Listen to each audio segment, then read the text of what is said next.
सरकार हाल ही में महिला आरक्षण विधेयक लाई और यह विधेयक लोकसभा में पारित नहीं हो सका। ये देखते हैं क्या था विधेयक और ये क्यों नहीं हो पाया पारित।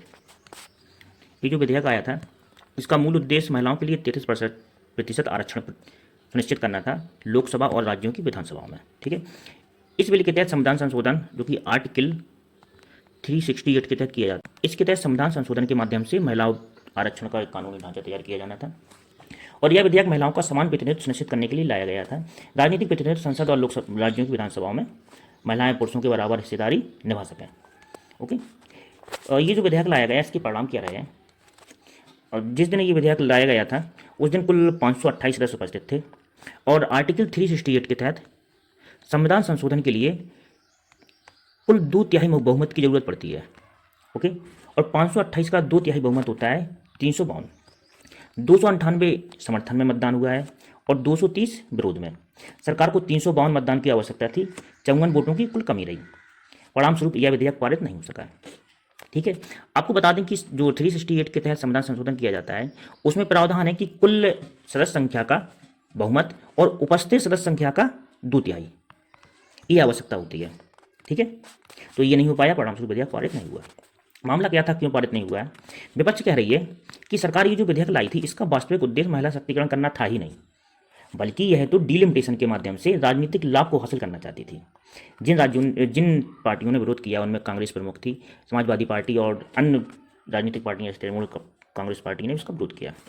ठीक है, तो ये जो परिसीमन के माध्यम से राजनीतिक लाभ हासिल करना चाहती थी। परिसीमन होता क्या है, दरअसल प्रत्येक जनगणना के बाद सरकार को जनसंख्या के हिसाब से लोकसभा और राज्यों की विधानसभाओं के लिए ये सीटों का पुनर्निर्धारण करना होता है। ठीक है, कि किस राज्य को कितनी लोकसभा में सीट जाएंगी, राज्यसभा में किस राज्य को कितनी सीट दी जाएंगी या राज्य विधानसभा की सीटें कितनी होंगी। ये प्रत्येक जनगणना के बाद एक परिसीमन आयोग बनता है, वह परिसीमन आयोग इसका निर्धारण करता है। हालांकि ये कुछ समय से स्थगित चल रहा था। ठीक है, 1975 के आसपास ये जब जनसंख्या काफ़ी तेजी से बढ़ने लगी थी तो इसको 2026 तक के लिए स्थगित कर दिया गया था और ये 2026 चल रहा है। तो इस साल ये सीटें बढ़नी है और सीटें जो बढ़ाई जा रही हैं वो 850 करने का प्रस्ताव है। ठीक है, तो परिसीमन के तहत यही किया जाता है, जनगणना के बाद एक आयोग बनता है, वह आयोग लोकसभा की सीटों का पुनर्निर्धारण करता है। ठीक है, राज्यों की भी संसदीय सीटें पुनर्वितरित होती हैं। इसमें कुछ राज्यों को लाभ होता है, कुछ राज्यों को हानि होती है। जिन राज्यों की जनसंख्या बढ़ जाती है, जैसे कि नॉर्थ के जो राज्य हैं उनकी जनसंख्या काफ़ी तेजी से बढ़ी है तो उनको लाभ होगा, और जो साउथ के राज्य हैं उनको हानि होने की संभावना है।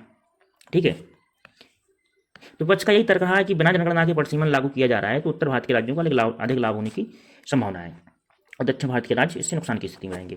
इसमें दूसरा पैच भी था कि जो महिलाओं को 33% आरक्षण दिया गया है उसमें ओबीसी महिलाओं के लिए अलग से आरक्षण का प्रावधान नहीं किया गया है।